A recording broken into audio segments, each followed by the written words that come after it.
We have another example on the board. The very first thing which I'm going to do, I'm going to rewrite this example a little bit, and I'm going to convert the division to multiplication.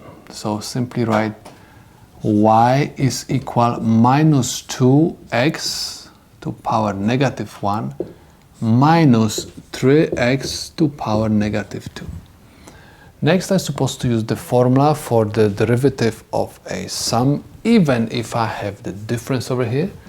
So I have dy over dx is equal the derivative of my function respect to x negative 2x negative 1 minus 3x to negative 2. Okay, I can rewrite this as derivative of negative 2x negative 1 over dx, okay, minus derivative of 3x to negative 2 over dx.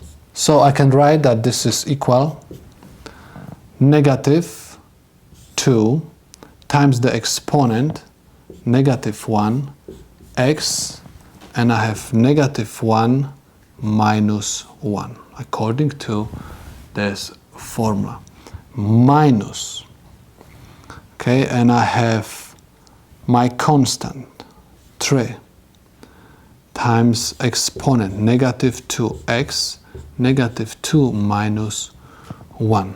So this is equal negative 2 times negative 1 is positive 2 x negative 2 plus 6 x negative 3.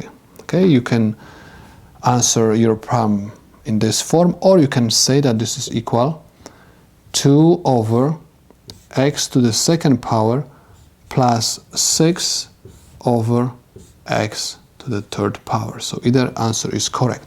So I can say that the problem is solved.